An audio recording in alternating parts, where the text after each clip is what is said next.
Welcome to Radha channel. ನಾನು ಇವತ್ತು ಕಾಟು ಮಾವಿನದೊಂದು ಪಲ್ಯ ಮಾಡಿ ತೋರಿಸ್ತಾ ಇದ್ದೆ ನೋಡಿ. ಪಲ್ಯಕ್ಕೆ ಫಸ್ಟಿಗೆ 4 ಬದಿ ಹೀಗೆ ಮಾರ್ಕ್ ಮಾಡ್ಕೊಳಕ್ಕೆ ನಾವು ಹಾಕಿದ ಮಸಾಲೆ ಎಲ್ಲ ಒಳಗೆಲ್ಲ ಹಾಕಿ ಎಳ್ಕೊಳಂತ. ಫಸ್ಟು ಒಲೆ ಮೇಲೆ ಬಾಣಲ್ಲಿ ಇಟ್ಕೊಂಬ ಎಣ್ಣೆ ಹಾಕಂತ ಇದ್ದೆ.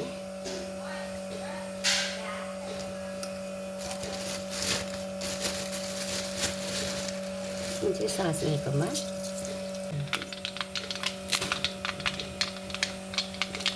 ಸಾಸಿವೆ ಇಡ್ತಾ ಇತ್ತಲ್ಲ ಬೇಳೆಲ್ಲ ಹಾಕೊಂಬ, ಮಾವಿನಕಾಯಿ ಹಾಕೊಂಬ, ಸ್ವಲ್ಪ ನೀರು ಹಾಕೊಂಬ, ಬೆಲ್ಲ, ಅರಿಶಿನ,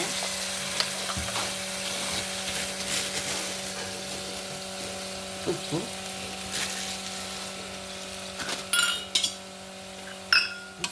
ಸರಿ ಮುಚ್ಚಿಟ್ಕೊಂಡು ಬಿಡುವ. ಸಮ ಬೇಯಬೇಕು, ಅದಕ್ಕೊಂದು ಅಷ್ಟರೊಳಗೆ ಮಸಾಲೆ ಮಾಡ್ಕೊಂಬ, ಮುಚ್ಚಿಟ್ಕೊಂಡು ಬಿಡುವ. ಇದನ್ನು ನೋಡಿ ಫ್ರೆಂಡ್ಸ್, ತೆಂಗಿನಕಾಯಿ, ಒಣಮೆಣಸು, ಸಾಸಿವೆ ಇದಿಷ್ಟು ಹರ್ಕೊಂಬತ್ತೆ. ಬೇವಿನಲ್ಲಿ ಹಾಕೊಂಡು ಸಹ ಅರ್ದು ಬಿಡುವಲ್ಲ, ಯಾಕೆ ಪರಿಮಳ ಆಗ್ತದೆ ಮಸಾಲೆ. ಅವಾಗ ಫುಲ್ಲು ನೀರು ಹಾಕಿದೆ, ಎಲ್ಲ ಖಾಲಿ ಆಯ್ತು ನೋಡಿ. ಅಷ್ಟು ಖಾಲಿ ಹಾಕೋರಿಗೆ ನೋಡಿ ಎಲ್ಲ ಪಾಕ ಬಂದಿದೆ. ಹೀಗೆ ಪಾಕ ಬರಬೇಕು ನಾವು ಮಸಾಲೆ ಹಾಕುವಾಗ. ಈಗ ಮಸಾಲೆ ಹಾಕೊಂಬ ನೋಡಿ, ಮಸಾಲೆ ಹಾಕಂತ ಇದ್ದೆ. ಮಸಾಲೆ ಸರಿ ಮಿಕ್ಸ್ ಮಾಡಿ ಮುಚ್ಚಿಟ್ಕೊಂಡು ಬಿಡುವ. ಅಲ್ಲೇ ಬೆಂದು ಪುನಃ ಮಸಾಲೆ ಎಲ್ಲ ಎಳ್ಕೊಳತ್ತು.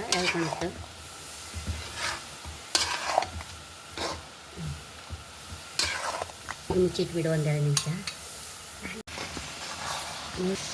ಪಲ್ಯ ಲಾಯ್ಕ್ ಮಸಾಲೆ ಎಲ್ಲ ಎಳ್ಕೊಂಡಿದೆ. ಈಗ ಬೌಲಿಗೆ ಟ್ರಾನ್ಸ್ಫರ್ ಮಾಡೋದನ್ನು.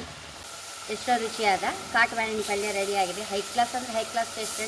ಬಾಯಿ ರುಚಿ ಇಲ್ದಿರೋಗಂತೂ ತುಂಬ ಲೈಕ್ ಆಗುತ್ತೆ. ಹಾಗೆ ವಿಷಯ ಹೇಳಿಕ್ಕೆ ಇಷ್ಟಪಡ್ತೇನೆ ಫ್ರೆಂಡ್ಸ್.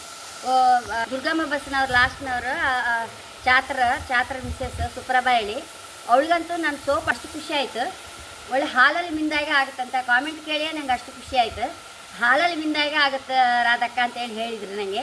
ಅದು ಕೇಳಿಯೇ ತುಂಬ ಹಂಗೆ ನನ್ನ ಸೋಪ್ ಎಲ್ಲರಿಗೂ ಅಷ್ಟು ಇಷ್ಟ ಆಗ್ತಾ ಇತ್ತು ಹೇಳಿಕ್ಕೆ ಇಷ್ಟಪಡ್ತೇನೆ. ಹಾಗೆ ನನ್ನ ಚಾನಲ್ ಇಷ್ಟ ಆದರೆ ಸಬ್ಸ್ಕ್ರೈಬ್ ಮಾಡಿ, ಲೈಕ್ ಮಾಡಿ, ಕಾಮೆಂಟ್ ಮಾಡೋದಂತ ಮರೆಯಬೇಡಿ. Thank you.